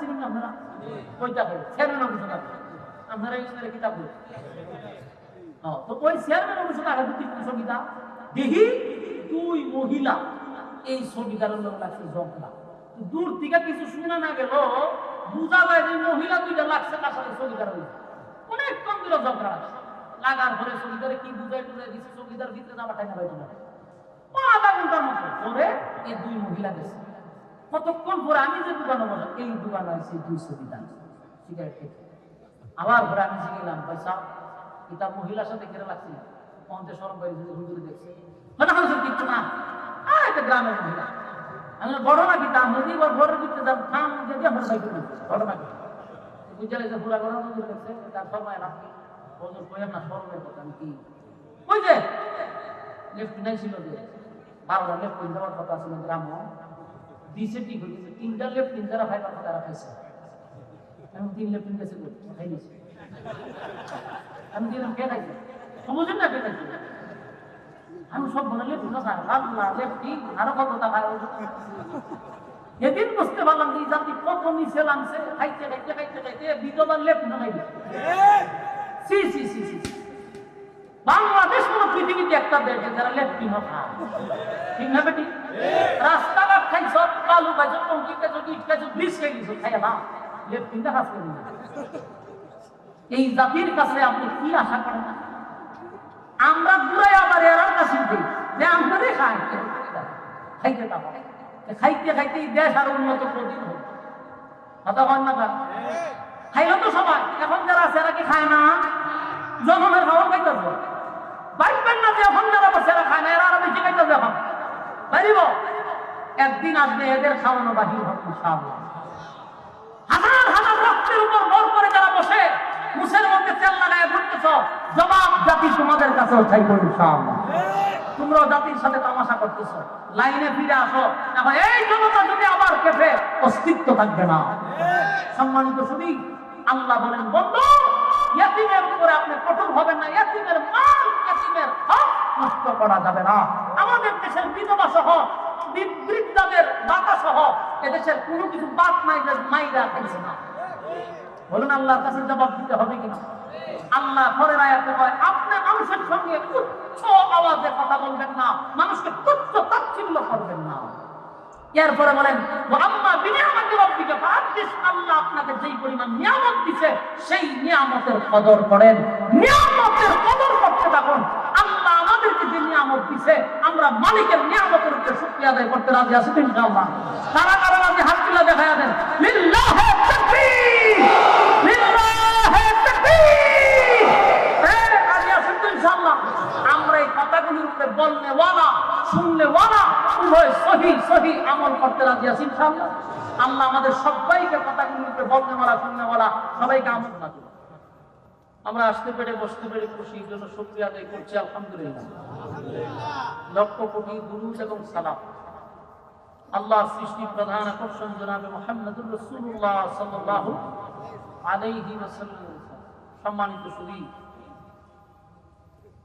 আমরা যদি আগামী কাল পর্যন্ত বেঁচে থাকি, হায়াত যদি থাকে, রাস্তাঘাটে গল্প আড্ডা আমরা করতে পারবো যদি বাচ্চা থাকে। কিন্তু বেঁচে থাকলেও আগামী কালকে এই মাহফিলটা আপনার জন্য হবে না। কথা কি বুঝতে পারছেন? বেঁচে থাকলে গল্প করা যাবে, এইভাবে রাস্তা দ্বারাই আড্ডা মারতে পারবেন, গল্প করতে পারবেন, যেভাবে এখন গল্প করতেছেন কালকে করতে পারবেন। কিন্তু কালকে আপনি এখানে বসতে পারবেন না, আপনার জন্য এই মাহফিলটা আবার দ্বিতীয়বার করা হবে না। আমিও হবিগঞ্জ থেকে আসবো না, সাইদ সাহেব ঢাকার থেকে আসবো না। উচিত হলো সমস্ত কাজকর্ম বাদ দিয়ে যেই বাইতুল আমান জামের মসজিদ কমিটি উদ্যোগে আজকের এই মাহফিল, তরুণ যুবকদের উদ্যোগে মাহফিল, তারা এই মাহফিলটা করতে গিয়ে রাত দিন অক্লান্ত একটা পরিশ্রম করছে। দাওয়াতটা হবিগঞ্জ থেকে গিয়ে আনছে আমার মাদ্রাসায় গিয়ে, এত জার্নি করে কষ্ট করে এখানে ইনভাইট করা হচ্ছে। এই আজকের তারিখটাও আমার দেওয়াই তারিখ, তো আমার এত কষ্ট করে তারা আনলো। আর আপনারা যদি রাস্তাঘাটে গল্পই করলেন, আড্ডাই মানলেন, তাহলে আমি মনে করবো এর চেয়ে বড় কপাল পোড়া আর কেউ না। এটা তাদের কপাল পোড়া যারা এখানে উপস্থিত হতে পারল না। যারা উপস্থিত হয়েছেন, আল্লাহ তাআলা আপনাদেরকে দুনিয়া আখিরাত উভয় জগতের সম্মানী দান করুন। সম্মানিত সুধী, আমরা এখানে আসছি কোরআনের কথা শোনার জন্য। কোরআন ১৫০০ বছর আগে নাজিল হয়েছে, আজও কোরআন আছে কিয়ামত পর্যন্ত। কোরআনের বয়স প্রায় ১৫০০ বছর। ১৫০০ বছরের ভিতরে আজ পর্যন্ত একটা শব্দ তো দূরের কথা, একটা জের একটা জবর এদিক সেদিক হয়েছে? জুড়ে বলেন আল্লাহু আকবার। এটা হলো কোরআনের মুআজিজা। আমি একটু চিন্তা করি, পৃথিবীতে কত গ্রন্থ আছে যেগুলো ১০০ বছর হইলে রাইটারকে এটাই মানুষ তালাশ করে পায় না। কত গল্প যে পরিবর্তন হয়, মূল লেখককে এখানেই খোঁজ পাওয়া যায় না। আর ১৫০০ বছর আগে নাজিল হয়েছে, শব্দ দূরের কথা, অক্ষর নক্তা যে জগৎ পরিবর্তন হয় নাই। এখন আসলে কারণটা হলো এই কোরআন যিনি নাজিল করছে উনি পৃথিবীর কোন রাজা বাদশার হাতে কোরআন দেয় নাই। আল্লাহ বলেন নাজিল যেহেতু আমি করছি, তার হেফাজতের দায়িত্বটাও আমি নিছি। আল্লাহ হেফাজতের দায়িত্ব নেওয়ার কারণে কোরআন এখনো আছে, কিয়ামতের আসরের আযান পর্যন্ত থাকবে, কোনো পরিবর্তন হবে না। চ্যালেঞ্জ করছে আল্লাহর হাতে না রেখে যদি পৃথিবীর রাজা বাদশার হাতে কোরআন দিয়ে দিত, তাহলে দুনিয়াতে আজকে আমরা 2025 সালে বসবাস করতেছি। এই 25 সালে আইসা কোরআন নামক একটা গ্রন্থ যে ছিল এটি আমরা জানতাম না। বিসমিল্লাহর বা সুদ্ধা থাকতো না, সব গায়েব হয়ে যেত। আমার কথা কি বুঝাইতে পারছি? যদি মানুষের হাতে দায়িত্ব থাকতো, মনে করেন যারা রাজা বাদশাহ, যারা দেশের রাষ্ট্রনায়ক, তাদের হাতে যদি কোরআন থাকতো, তাহলে কি বুঝেন কোরআন থাকতো এতদিন? পাইতেন? গায়েব হতো কিভাবে? এক এক সরকার আইসা বলতো, এক এক আয়াত উঠাইয়া দিত। মনে করেন ধরে নেন এই আপনারা ভলান্টিয়ার এই পর্দাটার ইবাদত দাঁড়ান, পর্দাটার ইবাদতে 2 জন দাঁড়ায় থাকে, এখানে কথা হচ্ছে দইরা নিয়ে আসেন স্টেজে, শয়তান সব খেয়ে বসে দাঁড়াবে। কেন লড়াচড়া করতেছে? কথা না বলি, মনোযোগ দিন। দেখেন এক এক সরকার আসতো, মনে করেন রাষ্ট্রের হাতে দায়িত্ব পুরানে, তো সরকার এসে কি করতো? বলতো যে না, জিহাদ সম্পর্কে কোনো আয়াত থাকতে পারে না, এটা উঠাইয়া দিতে হবে, আইন পাস হয়েছে, সরকার যদি উঠাইয়া দিতে হবে, রাখার ক্ষমতা থাকে। আমরা দুই একদিন আন্দোলন করতাম, কিন্তু উঠাইয়া দিত, কথা হয় না। আমার কথা আপনারা বুঝেননি, বুঝলে হা না করে উঠাইয়া দিত। মনে করেন জিহাদের আয়াত উঠাই দিলে এক সরকার আইত, কিছুদিন পরে আরেক সরকার আয়া বলতো যে না, আমরা নমাজের আয়াত উঠাই দিবি, কারণ নমাজের আয়াত থাকলে আমাদের জন্য এটা সমস্যা, কারণ আমরা নমাজ করি ইলেকশনের আগে, এর আগে তো আমরা নমাজ করতে পারি না। এখন যদি নমাজ চলমান থাকে, এটা আমার জন্য মারাত্মক লজ্জা, উঠাই দাও, উঠাই দাও। সরকার বলছে উঠাই দিত, রাখার ক্ষমতা আছে, গেল নামাজের আয়াত, জিহাদের আয়াত। আরেক সরকার আয়া বলতো পর্দার আয়াতের কোনো কথা নেই, যেহেতু আমাদের দেশের নারীবাদীরা বেশি রাস্তায় আন্দোলন করে স্বাধীনতার জন্য, পোশাকের জন্য, পর্দার আয়াত উঠাই দাও দিল। আরেক সরকার আয়া পর্দার আয়াত উঠায়। এরকম ভাবে আইতে আইতে মনে করেন ডক্টর ইউনূস পর্যন্ত আমরা আসলাম। ডক্টর ইউনূস আইসা প্রথমে বলতো যে সুদের একটা উঠাই দিত, উনি এসে দিত সুদের আয়াত উঠাই। এইভাবে আস্তে আস্তে এক সময় দেখা যেত বিসমিল্লাহর বা নাও না, শেষ কোরআন নাই, এরকম যে উঠাইয়া দিত, এটা আল্লাহ জানেন, কথা বললেন। এই জন্য আল্লাহ বলেন মানুষের হাতে দায়িত্ব দেই নাই, কোরআন নাজিল করছি আমি, হেফাজতের দায়িত্ব নিছি। সুবহানাল্লাহ, কোরআনে বলছে ইন্না লাহানু নাযালনা যিকরা ওয়া ইন্না লাহু লাহাফিজুন।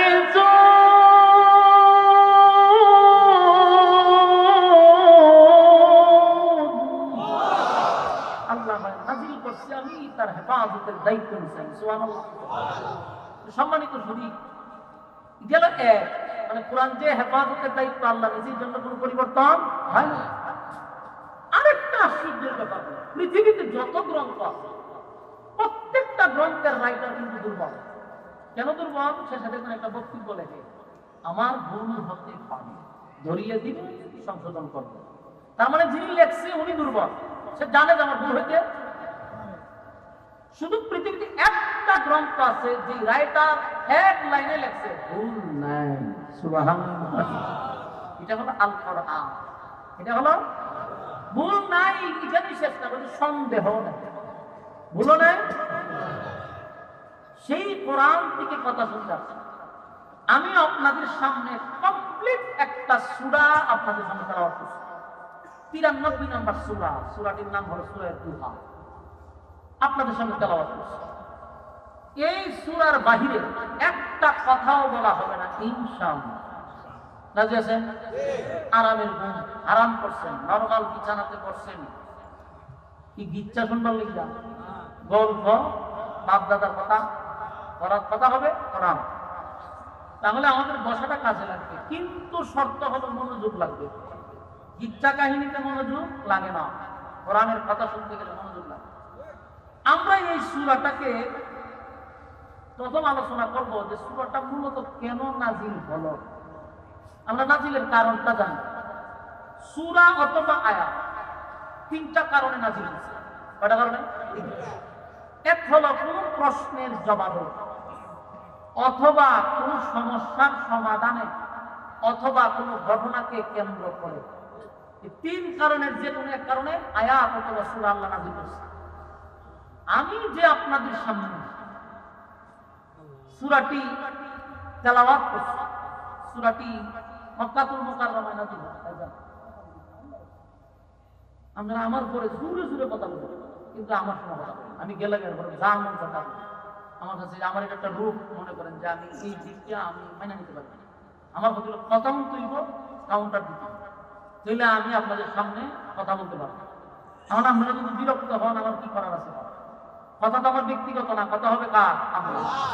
আপনি যে অন্যের সাথে কথা বলতেছেন, আল্লাহর থেকে আপনি অন্যদের কথায় দাম দিতেছেন, এখানে কোরআনকে আপনি শুরু করলেন। এই জন্য মনোযোগ দিয়ে শুনুন।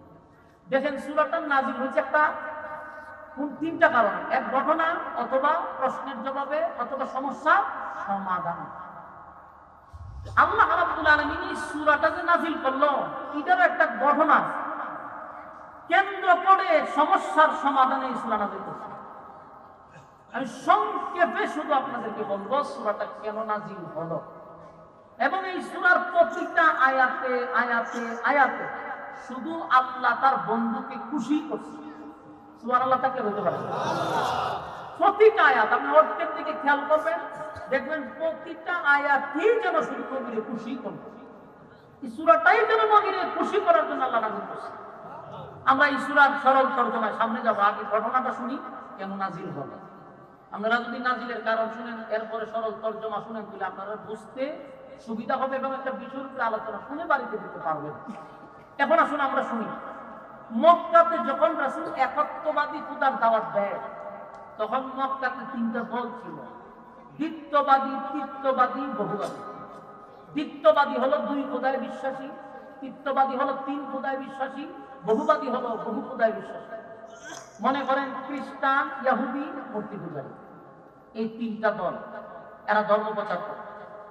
আল্লাহ রাসূল যখন লা ইলাহা ইল্লাল্লাহ দাওয়াত দিছে, এরা চিন্তা করলো যে আমরা জন্মের ভোর থেকে আমরা ধর্ম পালন করে আসতেছি, আব্দুল্লাহর পুত্র মুহাম্মদ যে খোদার দাওয়াত দিচ্ছে, একত্ববাদী খোদা, আমরা তো তার বহু আগ থেকে আমাদের রবের কথা মতো আমরা ধর্ম প্রচার করতেছি, ধর্ম পালন করতেছি, উনি একজনের দাওয়াত দেয় কেন?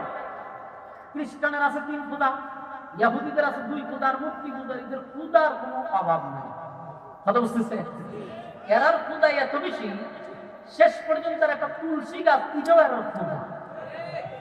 বুঝতেছেন? গাছপালা তো আছে, পাথরও আছে, সূর্য চন্দ্র গ্রহ নক্ষত্র সব খোদা, শেষে একটা তুলসী গাছ এটারও ছাড়ছে না, এটা খোদা। এদের খোদা হবে। তো এরা রাসূলের কাছে যুক্তি পেশ করছে, যুক্তি। শোনো, আমরা আমাদের বাপদাদা ধর্ম পালন করতেছি, আমাদের খোদার অভাব নাই, আর অলরেডি আমরা রিজার্ভ রাখছি 360 জন। ওই যে খানায় কাবা, যেখানে আমরা তওয়াফ করি, এই খানায় কাবার ভিতরে ছিল প্রায় 360 জন। বলি যে আমরা রিজার্ভ ছাড়াও খোদার অভাব নেই। আমরা একজন কেন মানবো, একজনকে কেন ডাকবো? আমরা তো খোদার সংখ্যা বেশি, তোমার খোদার সংখ্যা কম। এই এরার মাথা মোড়ার যুক্তি। কথা বুঝতেছে? ইহুদিরা আমরা তো দুই খোদা আছে, খ্রিস্টানরা আমরা তিন খোদা আছে, তুমি কেন নতুন করে ধর্ম প্রচার করবা? প্রথম রাসূলকে বাধা দিল, এরপরে লোভ দেখাই, লোভ, যে তুমি দাওয়াত দেওয়া ছেড়ে দাও, আমরা তোমার গাড়ি দিব, বাড়ি দিব, নারী দিব, অট্টালিকা দিব, সরকারি দিব, সুন্দর নারী দিব। রাসূল এই লোভনীয় যে অফার গুলি প্রত্যাখ্যান করছেন, যে না, আসমানের সূর্য চন্দ্র দিলেও কাজ হবে না। তারপরে তারা যখন কোনোভাবেই পারতেছে না, তখন মক্কার কিছু বুদ্ধিজীবী, দেখেন বুদ্ধিজীবী কিন্তু এখন যে আছে এমনটা নাই, যে আগেও ছিল। মক্কার তৎকালীন সময়ের কিছু বুদ্ধিজীবী, যারা জ্ঞানী মনে করত, এরকম কিছু বুদ্ধিজীবী একত্রিত হয়েছে, হইয়া বললো যে আমরা এই বিষয়টা সমাধান করতে হবে, মুহাম্মদ কিভাবে দাওয়াত দিতে আমরা দিব না। বুদ্ধিজীবী হায়ার করে আল্লাহ রাসূলের সঙ্গে টকশুতে বসার জন্য তার একটা দিন তারিখ ঠিক করলেন, টকশু করুন। তো এদের পক্ষ থেকে অনেকগুলা বুদ্ধিজীবী আছে, আয়া রাসূলের পাশে বসে, আল্লাহ রাসূল শুধু একজন, আর এরা অনেকগুলো বুদ্ধিজীবী আছে, আয়েশা বসে বৈশা রাসূলকে যতগুলা প্রশ্ন করছে রব সম্পর্কে। প্রথমে এরা প্রশ্ন করছিল যে আপনার আল্লাহ টোটাল কতজন, এরা প্রশ্ন করছে টোটাল কতজন। এরপরে প্রশ্ন করছে যে আপনার আল্লাহ কি করে, আজকে 3 নম্বর হলো আপনার আল্লাহ বিয়া শাদী করছেন, বাচ্চা কাচ্চা আছে। 4 নম্বর হলো আপনার আল্লাহর শক্তি কি পরিমাণ, আমরা খোদাদের সাথে পারবো না। আপনার এলাকার নাউজুবিল্লাহ আছেন, কোন সময় ভাড়া বললে বুঝিব তো। এখন দেখেন প্রশ্নগুলো কিন্তু 1 নম্বর আপনার আল্লাহ কয়জন, 2 নম্বর আপনার আল্লাহ করে রাখি, কাজ কি খান কাজ করে দিন, 3 নম্বর বিয়া শাদী করছেন, 4 নম্বর শক্তি কি পরিমাণ। এই প্রশ্নটা যখন করছে তখন আরেকটা সূরা নাযিল হয়েছে, এর জবাবে আল্লাহ সূরা নাযিল করেছিল সূরা ইখলাস, মানে কুরআন। দেখেন এই 4টা প্রশ্ন না, 4টা প্রশ্নের জবাব সূরা ইখলাস আছে, আপনি হাতে বলেন। 1 নম্বর আপনার আল্লাহ কয়জন? আল্লাহ উত্তর দিয়েছে কুল হুয়াল্লাহু আহাদ। নবী আপনি বলুন আমি আল্লাহ একক। এক কয় নাই, একক কইছে। একক মানে ব্যারিকেড। এক কইলে এদের পরে 2 3 4 যাইতে পারে। যেন আল্লাহ আমি একক, অদ্বিতীয়, আমার ঘরে কোনো খোদা নাই, রব নাই। তাহলে প্রথম প্রশ্নের জবাব কিন্তু পাইছে না। 2 নম্বর প্রশ্ন করছে আপনার আল্লাহ খান কাছে। আল্লাহ ভাই আল্লাহুস সামাদ, আমি কারো মোকাবিলা করি, আমি কারো উপরে ডিপেন্ড করি না। আল্লাহ বলেন আমি কারো উপর নির্ভর না, আমি করব কি? আমি তো কারোর কাছে নির্ভর হই না। 3 নম্বর তারা প্রশ্ন করছে বিয়ার সাথে আল্লাহ করছে। আল্লাহ উত্তর দিয়েছে লাম ইয়ালিদ ওয়া লাম ইউলাদ, আমি আল্লাহ কাউকে জন্ম দেই না, কারো কাছ থেকে জন্ম নেই না। জন্ম দেইও না, জন্ম নেই। 3 নম্বর প্রশ্ন তো পাইছে। 4 নম্বর আমাদের আল্লাহ শক্তি কি করবে? আল্লাহ বলে ওয়ালাম ইয়াকুল লাহু কুফুয়ান আহাদ, আমার সমকক্ষ, আমার সমতুল্য কেউ নাই। তাহলে আপনারা ডাবল ফাইলেন আরেকটা সূরার সরল তর্জমা শুনছেন। নামাজ যখন দাঁড়াবেন তখন এই কথাগুলি স্মরণ হলে আপনার পড়তে মজা লাগবে। দেখেন এই 4টা প্রশ্নের জবাব আল্লাহ ইখলাসে দিয়েছেন। আমি একক, আমি কারো উপর নির্ভর না, আমার সন্তান কারো কাছে আমি জন্ম নিও না, জন্ম দিও না, আমার সমকক্ষ কেউ নেই। 4 প্রশ্নের জবাব দিয়েছে। এদিনের টকশু শেষ। পরে আরেকদিন আমার কিছু বুদ্ধিজীবী নিয়ে তারা আবার আসলে সামনে আসে। কিন্তু ঘটনাটা হইল যতবার এরা আসে ততবার তারা লজ্জিত হয়, ততবার তারা হেরে যায়। তারা আসে রাসূলকে হারানোর জন্য, কিন্তু নিজেদের কথায় নিজেরাই ফেসে যায়, নিজেরাই আটকা পড়ে যায়, লজ্জিত নিজে নিজেই হয়। রাস্তাতে আইসা তারা বলল যে দেখো আমরা মক্কার বাসা বাসা কিছু বুদ্ধিজীবী আনছি মুহাম্মদকে লজ্জিত করার জন্য, কিন্তু মুহাম্মদ আমাদেরকে লজ্জিত করে না, আমরা নিজেরাই লজ্জিত হই। কারণ আমরা যতটা প্রশ্ন করি মুহাম্মদকে উনি খণ্ডন করে, প্রতিটা কথার উত্তর দেয়, কিন্তু মুহাম্মদ যখন আমাদের রব নিয়ে কথা বলে আমরা তো উত্তর দিতে পারি না। আমরা কোনো না কোনো জায়গায় আটকা পড়ে যাই। এটা তো আমাদের জন্য লজ্জা, এটা তো আমাদের জন্য সরব। এদের মধ্যে একজন দাঁড়ায়া বলল যে আমরা যদি মরণ পর্যন্ত ওনার সাথে টকশুতে যাই ততবারই জুতার বাড়ি আমরা কপালে থাকবো, আমরা জিন্দিগিতে ওনার সাথে জিততে পারবো না, কথা বলে আমরা পারবো না, আমরা জুতার বাড়ি থাকবো বাবা। কেন? কারণ ওনার কাছে যে এলেন আসমানি।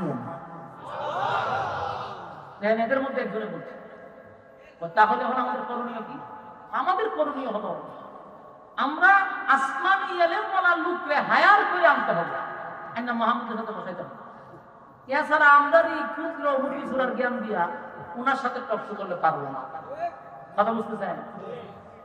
এই তাফসীরের এই জায়গাগুলি যখন আমরা সান্নগুলো যখন পড়ি তখন আমার মনে হয় শাহরিয়ার কবিরের কথা। কেন? আমি একটা এক্সাম্পল দিই বুঝার জন্য। আমার বাংলাদেশে 16 বছর কিন্তু অনেক টকশো আমিও দেখছি। পরিকল্পিতভাবে একজন আলেমকে টিভিতে বসাইতো, 5টা নাস্তিক বসা থাকতো, উপস্থাপন যে করতো সে সহ নাস্তিক। মানে উদ্দেশ্য ছিল জাতির সামনে আলেমদেরকে হেয় করা, লাঞ্ছিত করা, অপমানিত করা। 5টা নাস্তিক বলছে একজন আলেমদের আছে। আল্লাহর কি কুদরত! ওই যে আসমানি আলেম 5টা নাস্তিক মিলল একজন আলেমরে কোনোভাবে কোনো টকশুতে আজ পর্যন্ত হারাইতে পারে নাই। এখান থেকে কি বুঝলেন? আলেমদের কাছে যে এলেম এটা আসমানি। দুনিয়ার যত মুরগি সুরা এক জায়গায় হোক না কেন, যত বুদ্ধিজীবী নামক প্রতিবন্ধীর এক জায়গায় হোক না কেন, আলেমদের সাথে কোনোভাবেই পেরে ওঠা সম্ভব না। অতীতে 16 বছর দেখছি আমরা তাদের জ্ঞান যা কিছু আছে যেখানে যে শেষ হয়েছে ওলামায়ে কেরামদের সেখান থেকে কথা শুরু হয়েছে। আমি যদি প্রমাণ চান আমি অহরহ প্রমাণ এখন এখানে বসে দিতে পারবো। আমাদের মুফতি সাখাওয়াত হোসেন রাজি সাহেবের টকশোগুলো দেখবেন ঠান্ডা মাথায় নাস্তিকদেরকে শেষ করে। উনি উত্তেজিত হয় খুব কম। আরেকজন আছে খুব গরম হয়, কিন্তু গরম হইলেও ওনার কাছে ছুটতে যেতে পারে না। ওনার নাম হলো এনায়েতুল্লাহ আব্বাসী সাহেব, ঠিক না? মেজাজ একটু গরম, যদি আল্লাহ বাঁচাইছে। উনি কিন্তু যে সময় টকশো করে উনি সরাসরি থাকে না, উনি উনার জায়গা বৈশাখ যদি কাছে থাকতো 2-1 ভিডিও শেষ করে যে মেজাজ গরম হয় বিয়ে করে দিবে। কিন্তু উনি এমন ভাবে ধরে লাস্ট ধরছিল মুরগি সুরারে শেষ করে এই জন্য বলি আলেমদের এলেম আসমানি পারে নাই। মনে করে হুজুর হয়ে একটা হাসি মাইরা দেয়, হ্যাঁ হুজুর রাখিতা, হুজুর রাখিতা বউ হুজুরের সাথে দেখছেন তো মাথার টুপি আর ভাঙে দিল, কিন্তু যতজনই এরকম মনে করে ঢুকছে বাইরে কাছে একটা ল্যাংটা করে ছেড়ে দিচ্ছে, মান সম্মান নিয়ে তখন যেতে পারছে। আল্লাহ রাসূলের যখন আমরা এই ঘটনাগুলি পড়ি তখন এই এখনকার জালেমদের সাথে মিলে যায়। তারাও চাইছিল আলেমদেরকে সমাজের কাছে কেউ করার জন্য, পারছে পারেনি। মক্কার মানুষকে এখন করণটা কি করবো এখন আমরা? চলো মক্কায় কোনো আসমানি এলেম নাই, আসমানি এলেমওয়ালা কোনো লোক না, তবে মদিনাতে অভাব নাই।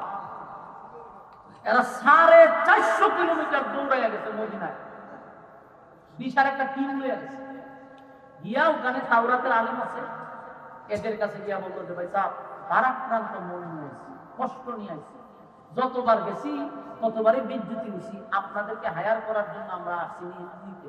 বললো যে ঘটনা খুলে বলেন। বলে ঘটনা হইল আমাদেরই বংশের, আমাদেরই রক্তের, আমাদেরই বাপি, নাম ছিল মোহাম্মদ, তখন হয়ে গেছে মুহাম্মাদুর রাসূলুল্লাহ। আগে আমরা সাথে খুব সুন্দর চলছিল, হঠাৎ করে নিজেকে রাসূল দাবি করে এবং একত্ববাদী খুদার দাওয়াত দেয়, আমরা তো মেনে নিতে পারি না। কিন্তু বিষয়টা হলো ওনার সাথে কথা বলে আমরা পারি না, লজ্জা শরম খাইয়া আপনার কাছে আসছি, চলেন আপনাদেরকে নিয়ে টক শুতে বসা। তাওরাতের আলেমরা তো আগে থেকেই তারা জানতো যে একজন রাসূল আসবে, এটা তারা বুঝতে পারছে, আগে থেকেই জানতো, কারণ একজন রাসূল আসবে যিনি সমস্ত নবীকুলের সম্রাট। আপনারা শুনে গেছেন, তিন প্রশ্ন রাসূলকে করলো, আল্লাহ রাসূল বলল আপনারা আগামীকালকে আসবেন, তিন প্রশ্নের জবাব দিয়ে দিবেন। সুবহানাল্লাহ। তারা বলল কোনো অসুবিধা নেই, চলে গেছে। পরের দিন আসলো, কিন্তু রাসূল তিন প্রশ্নের জবাব দিতে পারলো না। কেন? জিবরাইল আসেন। জিবরাইল রাসূল কি মন গড়া কিছু বলতেন? নিজের থেকে সব বলতেন? রাসূল তো গায়েব জানতেন নাকি? গায়েব যদি জানতো তিন প্রশ্নের জবাব তো সাথে সাথে দেওয়ার কথা, রাসূল তিন প্রশ্নের জবাব দিল না কেন? স্পষ্ট কথা, আল্লাহ যা জানান নবীকে আমাদেরকে জানায়া দেন, নবী নিজের থেকে মন গড়া কোনো কথা বলে না। এটা হলো আহলে সুন্নাত ওয়াল জামাতের আকীদা। আপনি যদি গায়েব নবীকে বানালাম, তাহলে আমার প্রশ্ন সূরা দুহা সারা নজরুল আমার সামনে দ্বারা একটা বর্ণনা করতে হবে, কেন তিন প্রশ্নের জবাব রাসূল সাথে সাথে দিতে পারলো না? কেন 15 দিন পরে কোরআন নাযিল হলো, আগে আমাদের ব্যাখ্যা দিবেন, এরপরে রাসূল গায়েব জানে, সেটার প্রমাণ আমি দিব। এই জন্য কিছু স্টাডি করা দরকার, পড়া দরকার। বাপ দাদাদের ইচ্ছা পড়তে পড়তে এমন অবস্থা হয়েছে, ফিরার পর্যন্ত গায়েব বানায়, অনেক ফিরও বলে গায়েব জানে। বাপ দাদাদের ইচ্ছা আলাদিন করে কোরআন ভালো করে শুদ্ধ করে এক লাইন পড়তে পারে না, বাপ দাদাদের ইচ্ছা পড়তে পড়তে শেষে আমরা ফিরও গায়েব জানি। এগুলা ফিরা মানুষের ঈমান হারা করতেছেন। আল্লাহর কাছে আপনাদের কাছে মাপ চাই, এই আকীদা থেকে ফিরে আসুন। নবীর জন্য আমরা জীবন দিতে প্রস্তুত। আমরা ঠিক আপনারা নবীর প্রতি মায়া বেশি দেখায়েন না। কারণ আমি যদি এখন বলতে থাকি আপনাদের মনে অনেকই কষ্ট লাগবে। বাংলাদেশে বহু লোক আছে নিজেকে সুন্নি দাবি করে, নিজেকে আহলে সুন্নাত ওয়াল জামাত দাবি করে। এখন আমার একটা প্রশ্নের জবাব দিবেন, সুন্নি নামদারি আহলে সুন্নাত ওয়াল জামাত নিজেকে যারা বলেন, এই যে কিছুদিন আগে ব্রাহ্মণবাড়িয়া কোরআন নিয়ে অবমাননা করলো, সুন্নিরা কই আন্দোলন করলো না কেন? একটা সুন্নি আন্দোলন করছে কোরআন অপমান নিয়ে? আন্দোলন করে নাই। আল্লাহকে বাউল নামক ফাউলে গালি দিল, আল্লাহর শানে বেয়াদবি করলো, একটা নামদারি সুন্নিরা কোনো ব্যানার থেকে আন্দোলন করছে? বরং বহু মাজার পূজারী, খাট পূজারী, সিন্নিপুরেরা বাউলের পক্ষে কথা বলছে। যারা নিজেকে সুন্নি দাবি করে করে মানুষের কান গরম করতেছেন, মঞ্চ গরম করতেছেন। প্রশ্ন আমার একটা, কোরআন নিয়ে অপমান করলে আপনার প্রতিবাদ নাই, আল্লাহর সামনে বেয়াদবি করলে আপনাদের প্রতিবাদ নাই, নবীর বিরুদ্ধে কথা বললে আপনাদের প্রতিবাদ নাই। আমরা খালি জিলাপির মিছিল করে, হ্যাঁ, একেবারে ভণ্ডামি বাংলাদেশের মানুষ ছাড়াই, একবারে ভণ্ডামি ছাড়াই। শিক্ষিত সমাজ ভণ্ডামি 16 বছর করছেন, এই ভণ্ডামি বাংলাদেশে আর থাকবে না। এখনের মানুষ সচেতন। আশ্চর্য হয় নিজেকে সুন্নি দাবি করে কোরআন অবমাননার যে করলো ব্রাহ্মণবাড়িয়াতে একটা প্রতিবাদ এই সমস্ত ভণ্ডটি করে নাই। নবীর গালি দিল তারা প্রতিবাদ করে না, কিন্তু নবীর নাম বিচ্ছা বিচ্ছা জিলাপিয়া প্রশাসন খায়। এখন নবীকে গালি দিলে আমরা মাঠে ময়দানে নেমে রক্ত দিতে প্রস্তুত, এদেরকে মাঠে পাবেন না। 12 রবিউল আউয়াল ছাড়া এরা জীবনে কোনদিন মিছিল করেন ভণ্ডামি ছাড়েন। দুই ভণ্ড এই বাউলকে বাঁচানোর জন্য পক্ষে কথা বলছে, অথচ এই বাউল কত নম্বরের বাউল আল্লাহর সামনে বেয়াদবি করছে। যেমনটা আশ্চর্য হয়েছি আল্লাহর সামনে বেয়াদবি করার কারণে, এক থেকে বেশি আশ্চর্য হয়েছি এমন বাউল নামক ফাউলের পক্ষে বাংলাদেশের বড় বড় নেতারাও পক্ষে সাফাই গেছে। আমি জানতে চাই কার পক্ষে কথা বললেন, কার পক্ষে?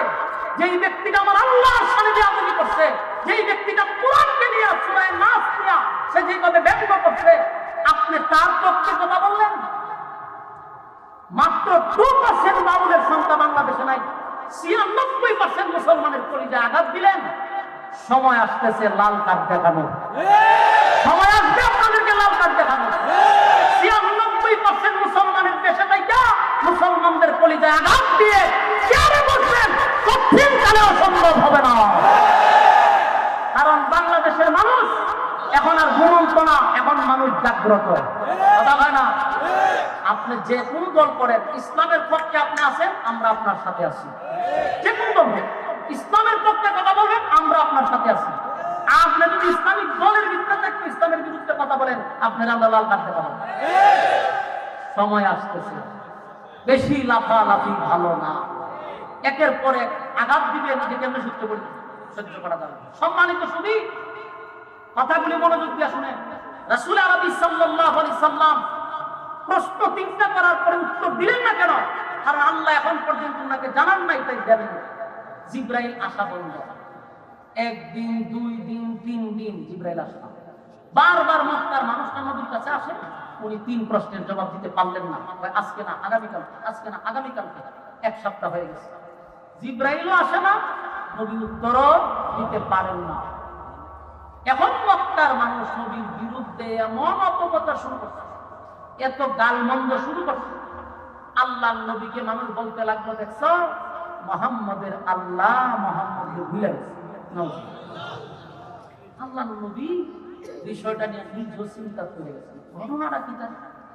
আজকে 1 সপ্তাহ হয়ে গেল, কোরআন আসে না, জিবরাইল আসে না। সকালে জিবরাইল আসতো, বিকালে আসতো, সন্ধ্যায় আসতো। 1 সপ্তাহ হয়ে গেছে, জিবরাইল আসে না কেন? কোরআন নাযিল হয় না কেন? রাসূল চিন্তিত, মানুষ গালি দেয়। রাসূলের একজন চাচী ছিল আবু লাহাবের বউ উম্মে জামিল। এই মহিলা কত বড় বেয়াদব মহিলা! সে আয়েশা বলে, মুহাম্মদ তোমার কাছে একটা শয়তান আসতো, এখন আর আসে না। নবীর কলিজায় আঘাত লাগছে। আর চতুর্দিক দিয়ে ভাই মুহাম্মদের আল্লাহ মুহাম্মদকে ভুলে গেছে। 1 দিন 2 দিন না, 15 দিন কোরআন নাযিল হয় নাই। 15 দিন নবীর চোখের পানি পড়ছে। কতদিন কাঁদছে? বারবার আসমানের দিকে তাকায়, কিন্তু জিবরাইল আসে। এই 15 দিন পরের দিন যে হে জিবরাইল আসমান থেকে নামতেছে।